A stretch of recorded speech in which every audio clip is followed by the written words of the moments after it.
Hello, and welcome to Fantasy Writing for Barbarians. I'm John Negroni. I'm a published fantasy author with over 10 years of experience as a professional writer and editor. And on this podcast, I'm here to try to help you write a better fantasy novel or novella or short story. And the reason I do this show is because I love fantasy. I love writing fantasy. I love reading fantasy.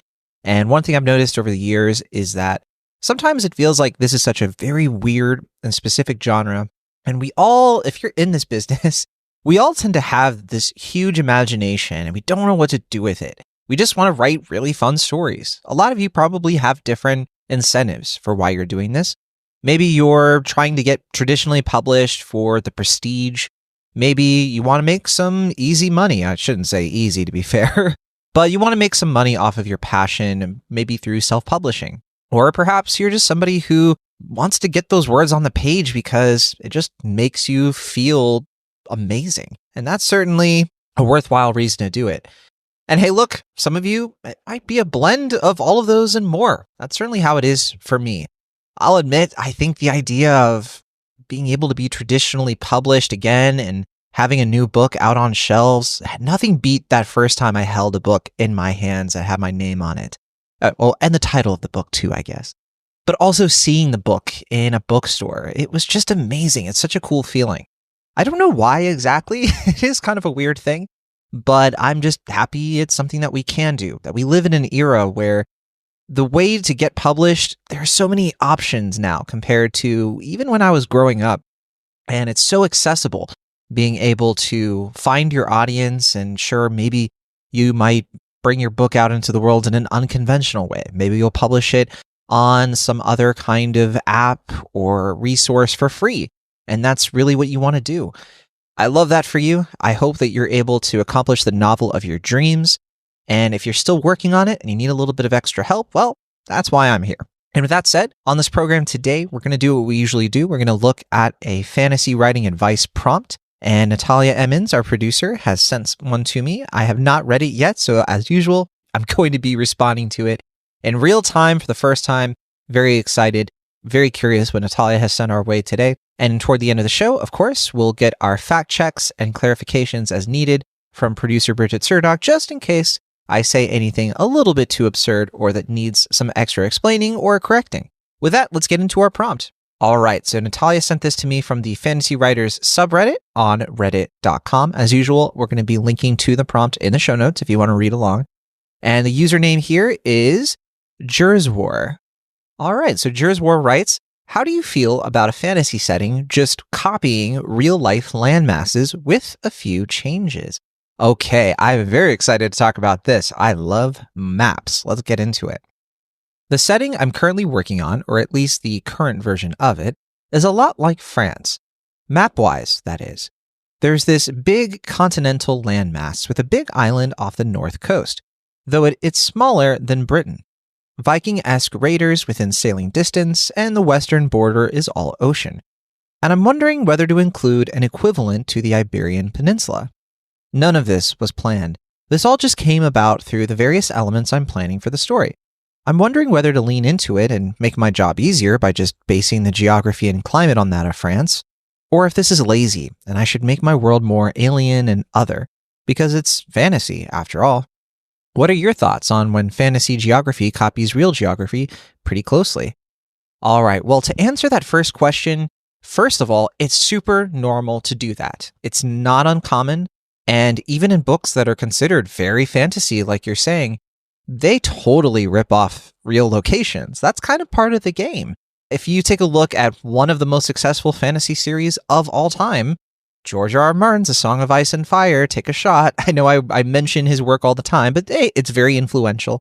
And I know that it's something that a lot of people are going to recognize if I bring it up. But if you take a look at the continents of Westeros and Essos, it is not far off at all from the European landmasses, and how Essos is kind of like a Middle East. You have Braavos, it's kind of like the Constantinople/Turkey, Istanbul. Obviously, there are huge differences, but it kind of, for him, started with, real life. It's based on the War of the Roses, a real life event.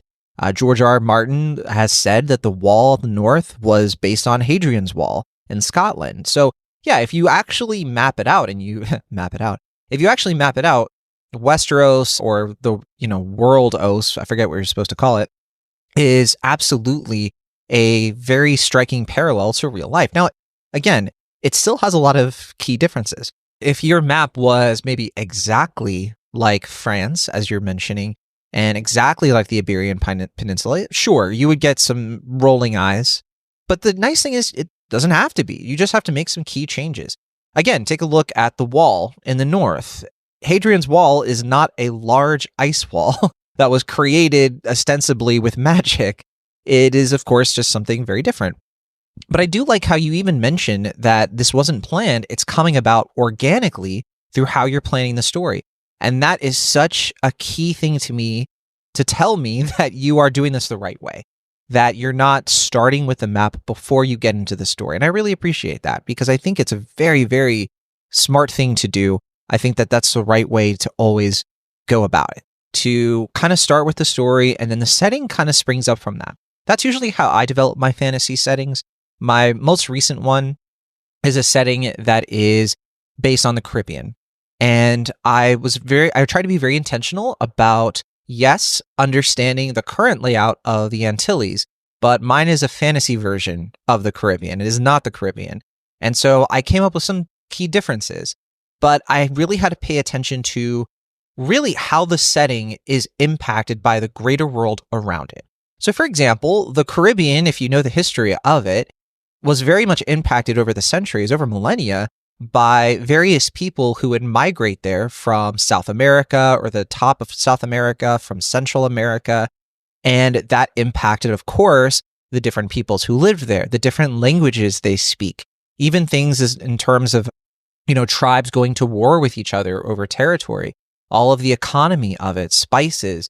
A lot of that stuff really needed to be considered. But here's the thing. I didn't come up with all of that all at once. A lot of that I just had a pretty rough idea for, but I always kept a keen eye on my story. And those details of the world would kind of spring up organically. So I didn't come up with my map until I was done with my first draft. Now, by the time I get to my third revision and I'm really starting to polish the story out, that's when I start mapping things. That's when I start being like, this is how I want everything to kind of lay out. I had an idea of it, sure, but I didn't do any of the logistical planning from the onset, because it takes a lot of time. You want that to be very considered. And it's a good time to do it when you've already written a draft, because then when you go through it and you self-edit, you have the map to refer to and you can find those little places to fix up. So for example, I came across a situation where I was like, oh, these two islands, I want them to be closer to each other than I imply they are in the story. And it works better for the story if they're farther apart. So I would make a change there. And this is why it's so helpful that we have computers to help us write books, because then you can do a control find. Then you can make sure that in all cases where I mention this island, that I'm being consistent. And of course, I had beta readers and an alpha reader to help me pinpoint those things along the way as well. So yes, I think that as long as you are allowing yourself some flexibility, and it sounds like you are, to kind of let this world be what it is, I think you're in a good place. I think that you should allow yourself to keep making changes as well. And if you do copy France, just make sure you understand, why is France the way that it is? Maybe read a couple of history textbooks. You don't have to read the whole thing, but maybe find some samples of textbooks about the history of France if you can, or very specific big moments in France. The bubonic plague would be actually really good for this, because that plague, it influences so much of what happened with France over the course of that 100 years. There was the 100 Years' War, of course. There's a great, by the way, podcast that gets into a lot of France stuff called Tides of History. I think it's a Wondery podcast that could be very helpful. Whatever you can find to help you soak up more of those details and get your gears turning on, okay, but how can I make it my own? Because the better you understand France, the better you can understand what about your story can maybe deviate from real life. It just needs to deviate enough, and there's no science to it. You want to deviate a bit. You don't have to deviate so much that it makes your story incomprehensible, but you also don't want it to be so identical that people are going to read it and just kind of find it a little off-putting. Another great example of this, I really like the map in the Poppy War. The first book, it is very, very similar, right, to China and Japan. But if you actually look at the map, it utilizes a lot of the similarities, but it adds a lot of extra kind of newness that has nothing to do with China. But it kind of compresses the continent of China. Because if you actually look at the map, I mean, China is just so much larger than Japan. But in the Poppy War, it serves the story better for it to not necessarily be that way. And of course, if you've read the Poppy War, you know that book is trying to kind of take elements of different wars, specifically World War II, and kind of map along. I keep doing the map puns. I'm not trying to. Map along the I don't want to say journey, but the life of a very famous dictator in Chinese history. So yeah, I would definitely not fret if you feel like it's being a little bit like if your map or like how you're doing your geography is a bit similar to real life. Lots of books do this. You just have to be as creative as you can while using those real life influences. This definitely ties in with one of our previous episodes where we did talk about like media influences. And this is part of that. It's okay to be influenced by things. It's okay. Like it's something that you should actually embrace as a marketing hook to say, yeah, my story is kind of a fantasy version of France, specifically this period of time in France. And, you know, if you're intentional about that in the marketing, that's actually a selling point because people know what France is. If you just tell them France, but a little bit different, they're like, okay, I can wrap my head around that. I'm interested. Sure. Stuff about France, but in a fantasy context, that could be, original in its own way. Sure. So yes, embrace your influences that can really help you out. And yeah, I think you mentioned a couple little details, of like the climate. Sure, maybe you have a similar climate to France, but add a twist to it. It doesn't have to be exact.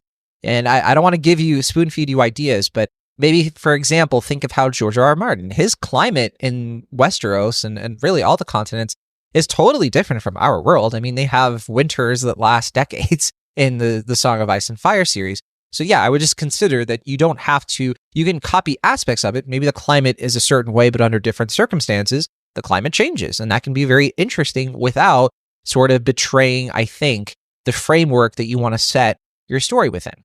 All right, so hopefully that's helpful. Let's take a look at some of these comments and see if we have some consensus here. All right, so we have Overlander Eisenhorn, who writes, in some ways, it's better. Tons and tons of fantasy maps end up making no sense, with deserts where there shouldn't be and stuff like that.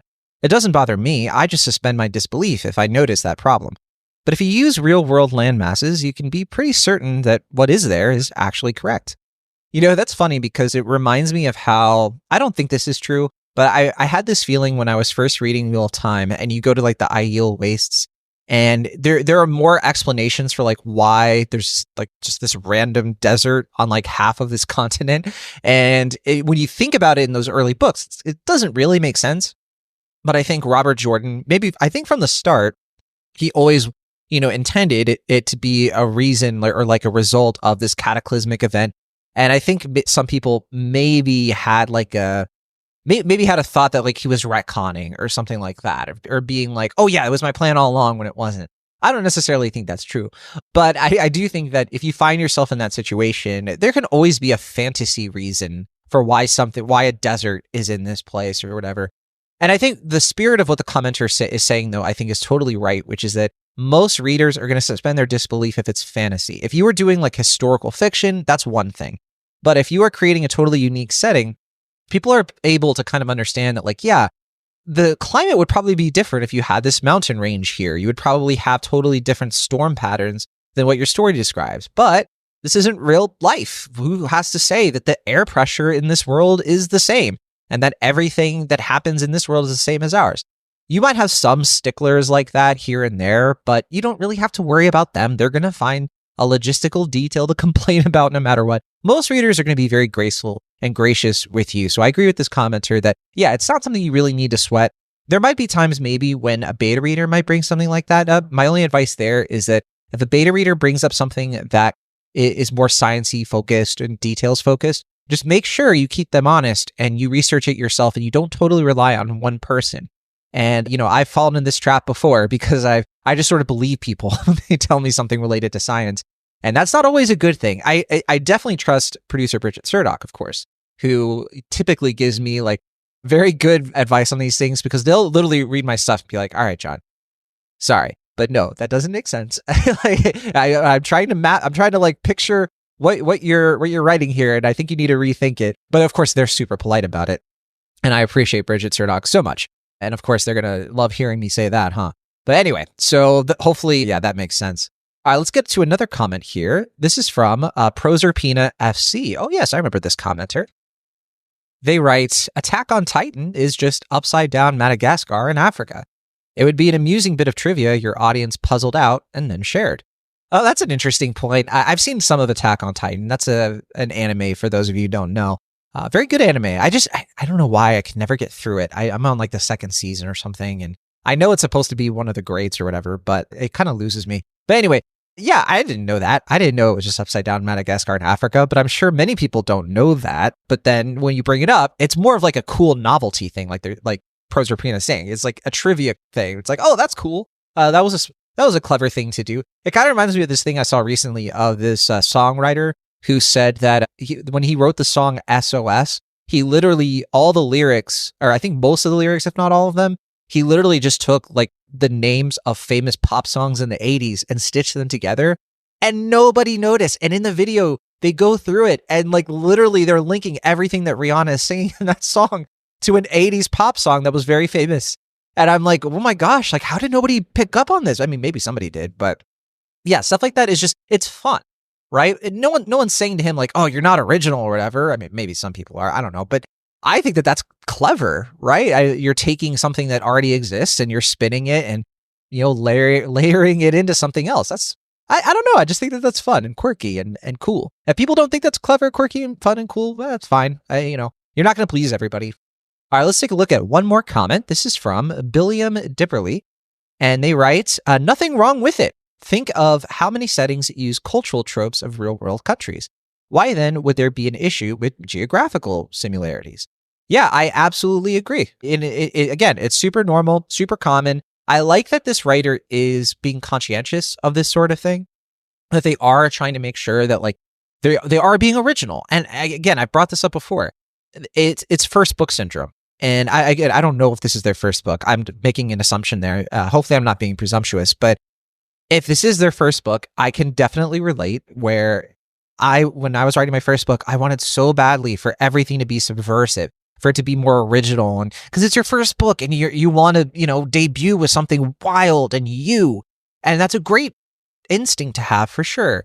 But the reality is that originality does not really come into play there, in my opinion. I think originality is going to come more in the type of emotional reaction you're getting out of a reader and how you're able to bring that about. That to me is true originality. Being able to make somebody cry with an angle on a story that hasn't really been done that way before, that to me is originality.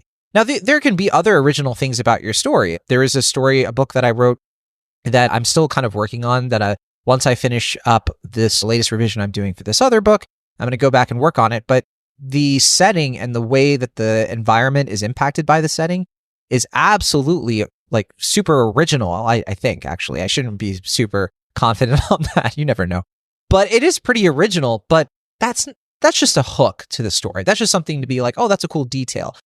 When it comes down to it, that's not going to sell my book. If I'm ever able to get it out there, that's not going to convince people to not just read the book, but tell other people about it. That's just going to maybe get a few people sort of interested. They might read a few pages. But your goal isn't to just sell a book. Your goal is to get people who buy your book to share it with other people, to talk about it. Because otherwise, you're just going to sell a few books and that's it. But word of mouth is way more powerful than a bunch of just raw, cold calling sales, quite honestly, in this business. So hopefully that makes sense. And with that, I think that covers it. This was a fun one. I love talking about maps. I could talk about maps a little bit more. Let's see what producer Bridget Surdock has to say, though, and if they have any input, anything that needs to be corrected as well or clarified. And with that, I'll be right back. Do not go away. All right, we are back. And producer Bridget Surdock has weighed in. I just knew that Bridget would have plenty to bring up with this, and I was not disappointed. So here we go. All right. So Bridget wrote, Love a good map. Map of Westeros? Amazing. Map of Middle-earth? Not so much. I did in fact love hearing you say you appreciate my help as a beta reader.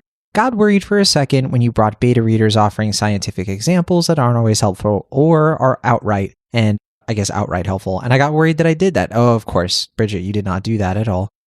Your feedback is, I was thinking specifically of one or two beta readers I had who would comment on things about, it was more like logistical stuff involving, I don't want to get into too much detail here, but like the way a machine works. And I don't know, it seemed to me like some of the stuff they were talking about, like they didn't really know what they were talking about. So, and when I looked into it, I was like, oh, okay, so yeah, they weren't quite on the money there. But that's never happened with Bridget. So special shout out to them. They always get it right, at least so far. We'll see.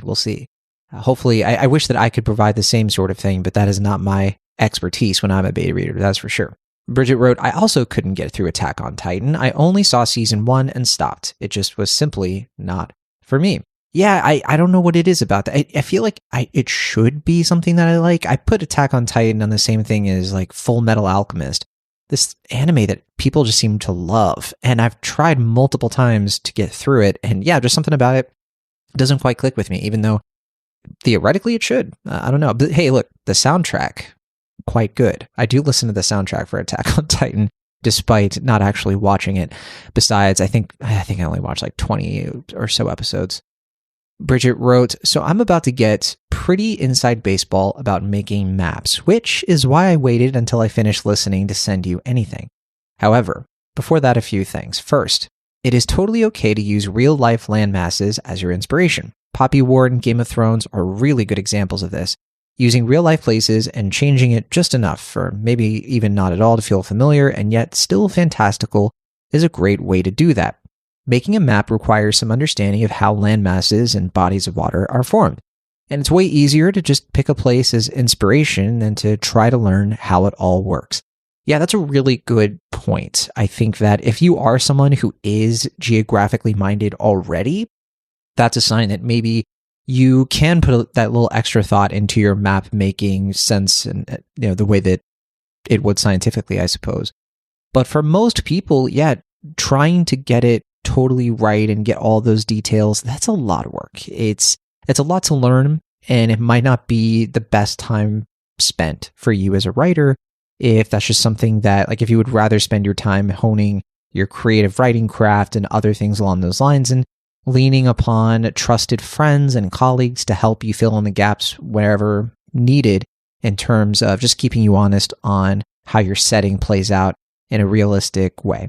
Bridget wrote, second, I am by no means a geography expert or anything. I've just done a lot of research and made, as I've said, a number of maps before, notably fantasy maps. Well, Bridget, I'll say that you definitely know more about geography than I do. And I think that's pretty obvious and clear to everyone listening.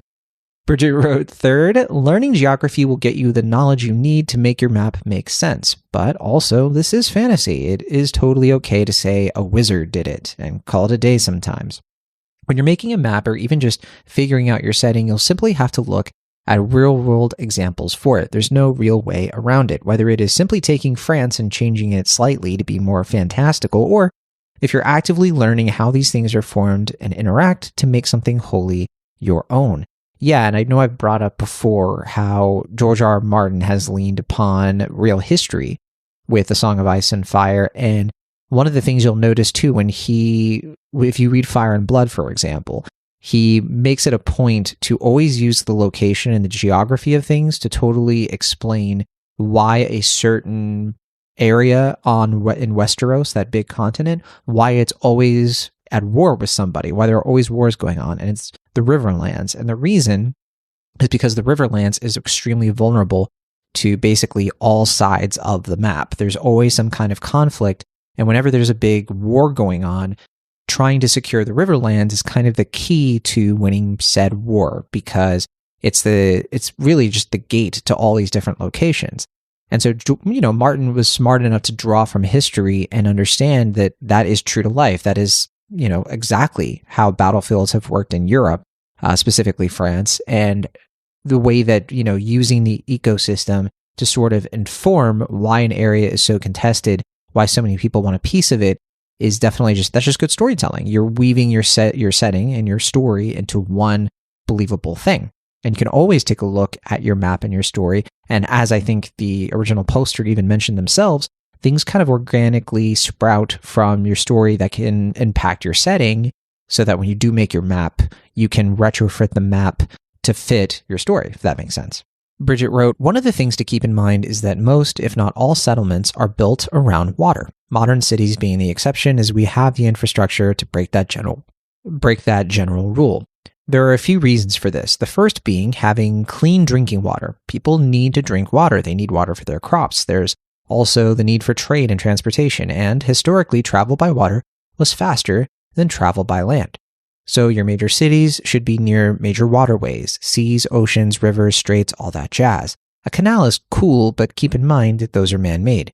Smaller towns can be on creeks and ponds and other smaller bodies of water.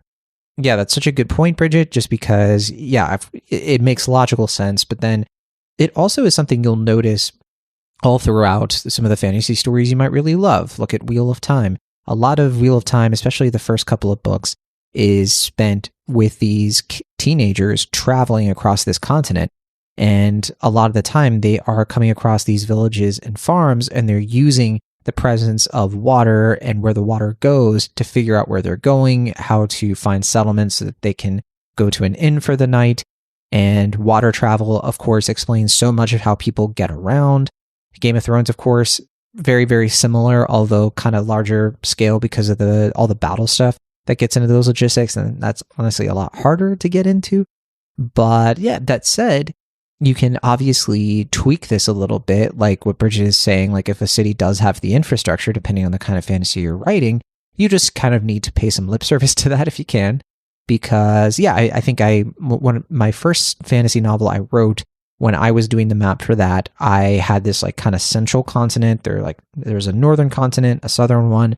And it was part of the story that all of these sort of like colony cities were only along the coast because it was too dangerous to build them closer to the center of this continent. And they had their own name, they had their own geography, and it wove into the story because you have all these like settlements on the outskirts, but then all of the people in the story who are supposed to be in hiding, who are kind of secretive, and they're being hunted and everything, that's the area where they live. They go toward the more dangerous central area. They have their own little private city that logistically doesn't make sense to have a city there, except if you are trying to have a city that is disconnected from these greater forces that want you gone, if that makes sense. So Bridget wrote, sticking with waterways for the moment, rivers always travel downhill. I did not know that. Okay. They start up in the mountains and go to the ocean or a lake. An old river is also super windy. I also did not know that. It'll have a lot of cutbacks and get wider in certain parts. A young river will be pretty straight the whole way down and get progressively larger the closer it gets to the bottom. So just to give you all listening a little snippet, this is the kind of thing that I'll literally share some work with Bridget, and they'll come back and they will give me these amazing facts that I'm just like, cool, I just learned something. Thank you, Bridget. Bridget wrote, lakes are another thing to consider. A lot of the largest lakes in the world, or at the very least North America, were carved out by glaciers. It's actually funny that Bridget wrote that because I'm literally wearing a hoodie right now from Glacier, Montana. I was just there about a month and a half ago, and a wonderful time. But yes, Glacier is a national park where literally we hiked up to the top of this mountain where literally the glaciers had melted into a lake. And so we were actually like on the coast of this lake, and it was so cold, this water, that people were doing polar plunges, my wife included, which is very fun. And I did not do it. I put my feet in the water and I thought I was going to die because it was so cold. Probably the coldest water I've ever felt myself, which I'm sure if people listening who may have been to Alaska or even live there or parts of Canada or whatever, what have you, probably thinking that that's a child's play, I suppose. But, that's just my experience. Bridget wrote, then you've got mountains. Mountains are formed by tectonic plates colliding. So they will follow a line, but not a straight line with right angles or anything. Looking at you, Tolkien. Oh, that's funny. I'm okay with taking shots at Tolkien. He's been so successful and prolific. I think he can handle it. But yeah, I do remember the first time I ever looked at the map for Middle Earth and just being really confused. Like, why do the mountains look like that? That seems very bizarre. I haven't seen all of Rings of Power, but I think Rings of Power might have brought this up at one point or tried to explain this away with something that might have been in the books that I've just forgotten over the years. But yeah, very true. Mountains are formed by tectonic plates colliding. For some reason, I thought they might have been formed by something else too, like if that's one of the main reasons, but I could be totally wrong about that. Bridget wrote, you also have vastly different kinds of mountains. In North America, you have the Rocky Mountains in Appalachia. The Appalachian Mountains are old, which is why they aren't as high of altitude anymore. The Rocky Mountains are very young and as such, much taller and more jagged and hard to cross. Yeah, so I am aware of this as well, just because I grew up very close to Appalachia. And, it's so different from like when I moved out west and I've been to some of the other mountain ranges out here. It's obviously like a very different kind of thing. I mean, people don't really appreciate how old the Appalachian Mountains are. It's kind of unbelievable. Like they're older than pretty much everything around that area, the oldest things, pretty much. So yeah, it's kind of funny when you consider that, and you can use something like that for your story probably, because there's something kind of inherently interesting about a mountain range being the oldest thing in the area. Bridget wrote, similarly, islands will form along tectonic plates as well. If you look at Hawaii, that's a string of islands that are formed by lava coming up from cracks in the Earth's crust as the mantle moves. But yeah, I knew a little bit of this. It's interesting too because the Caribbean doesn't really have that same kind of thing, but the way the Caribbean was formed, specifically by a lot of natural forces and definitely tectonic plates. So even if you just recall the horrible earthquake that happened with Haiti and how the tsunami, it reshaped parts of the island. That just kind of tells you that when these islands are around as long as they are, they really are a product of the environments, obviously. And sometimes we just don't really appreciate the lack of permanence that our geography really does have. I always love looking at those old photos too of like, this is what this mountain range or this is what this area looked like 200 years ago or 100 years ago when we took a photo. And then you look at it now and it's like, whoa, yeah, it's completely different in many, many ways. Bridget wrote, then there are deserts. Deserts are places with practically no precipitation, so they almost always form on the leeward side of a mountain. So if you have a mountain range and the prevailing winds are coming from the west, the eastern side will be the leeward side of the mountain, and that's where you'll find a desert, or at the very least, a more arid climate.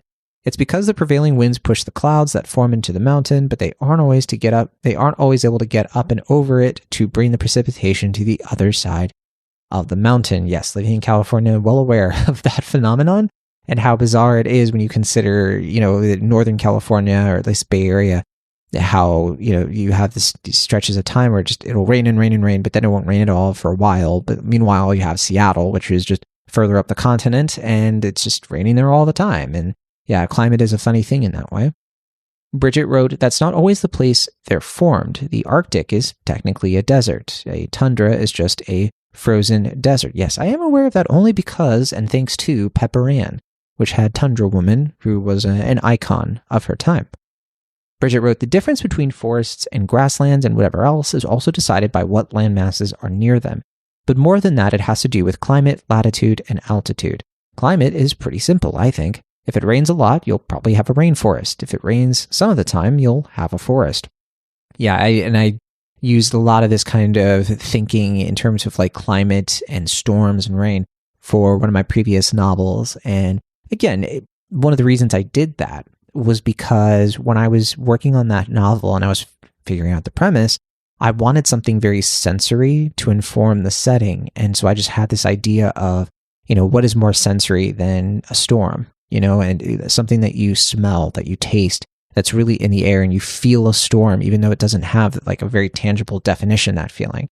And that's just an example of how you can leverage some of the facts of your setting and geography in a way to inform what kind of story it is. So if it's a stormy sort of climate, that means it's a very stormy kind of place. Think Storm's End in A Song of Ice and Fire and stuff like that. They wrote, as for latitude, the closer you are to the equator, the hotter it is, and the different sort of plants are able to thrive in that temperature. It's the difference between coniferous and deciduous trees. It's the difference between the rainforests of the Amazon and the rainforests of Vietnam. Yeah, very good point. And yeah, that's why we have countries called Ecuador. So if you're listening and if you've never been to a country that's close to the equator, like Brazil, for example, yeah, it's something that it's so different. It's such a different kind of heat. It's not even that it's always hotter in like the most literal sense, but there's a different kind of level of the heat. It makes you sweat in a way that I've never sweat like that. Where literally I remember, my sweat would stain my clothes based on what I had eaten almost like instantly. It was kind of ridiculous, especially growing up. Like I was used to, pretty hot temperatures, spending summers in Puerto Rico where my family is from, and definitely being used to heat in that way. And even for me, that experience in Brazil was like definitely a different equation for me. Bridget wrote, and as for altitude, well, you've got the tree line, which is the upper limit of where trees can grow in mountains. At a certain altitude, there is simply not enough air, heat, or water to sustain them. Yeah, and I think that sometimes I've read stories where, of course, that goes out the window. And people will be like, well, you know what? I just want an entire city just as one big tree. And you know what? Maybe it doesn't make any sense. But again, as Bridget's mentioning, you can board that away. It was like, well, it's a magic tree. Who cares? Right? And at the same time, though, you can still keep these details or keep these ideas in the novel to lend credibility to you as a writer. It's as simple as a character being like, this kind of environment isn't literally possible. How could this tree contain an entire city inside of it?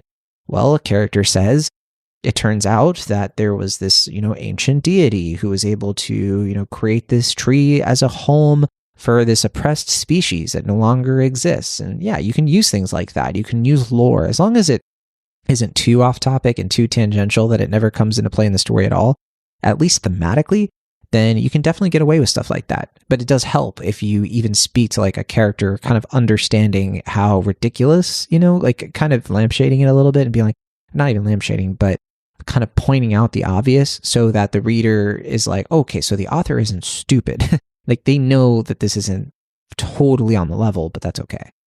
Bridget wrote, this is a lot, and I don't actually know how cogent any of it is. But all this to say, you have to look at the way our world works, how these things are formed and why, assuming you want to have a geographically accurate and realistic map, that is. And if you don't want to do all that work, but still want it to be realistic, base it off a landmass that already exists. Do fantasy France or Madagascar or whatever. You're not going to be a map-making expert, and that's okay. Yeah, I love this attitude that Bridget is bringing to it. And to be clear, Bridget, very, very cogent. Everything you put out definitely makes sense. I'm not going to bother fact-checking it because I do not have the expertise. I'm just going to trust you. But yeah, I like that you are caveating this with, you don't have to be an expert on this sort of thing. You're kind of saying like, you're not an expert either, but if you do want to kind of look into stuff like this a little bit more, just to have that credibility as well, that's great. And it's definitely not a huge waste of time or anything if it's something that you genuinely want to do. But I think all we're trying to say is don't sweat it. Don't panic. Don't let yourself feel overly overwhelmed by this aspect of the story, because it is something that you can have a lot of control and say in. And there are a lot of ways around maybe some of those limitations you think you're running into. Bridget wrote, people are going to find flaws in your maps, probably, and complain about it, but that doesn't matter. As someone who's known for being nitpicky about superfluous details like maps and climate and all that nonsense, I can confidently tell you that you don't need those details to be correct to have a good story. Let the nitpickers complain and say you got it wrong or your map is too much like whatever.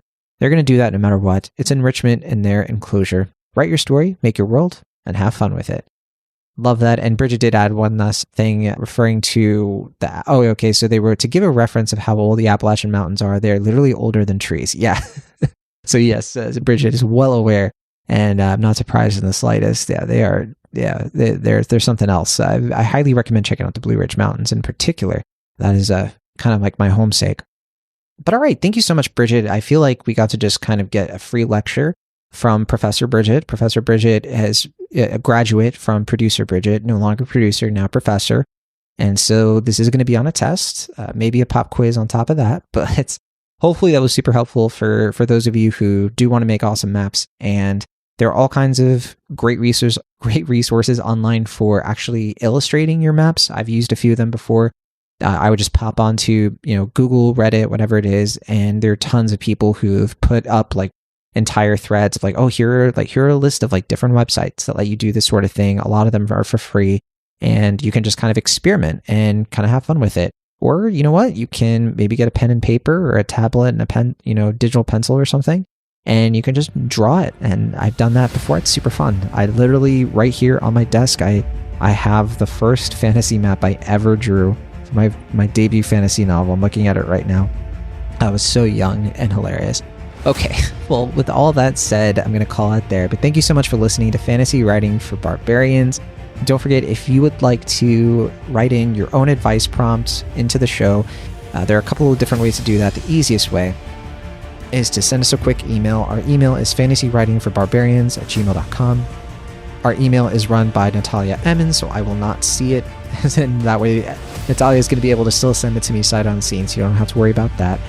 And also, of course, you can comment on the YouTube channel. And speaking of which, if you could subscribe to us on your podcast app of choice, that'd be super awesome. Really appreciate it. And absolutely join the Discord if you want to hang out with us in the Discord as well. Plus, you can, if you want to, give us a nice little review or rating on Apple Podcasts and or Spotify if you have the time. But no worries either way. We're just happy to have you as listeners. So, okay, with that, I will be back for the next episode. But until then, be sure to keep on writing if that's what you feel like doing.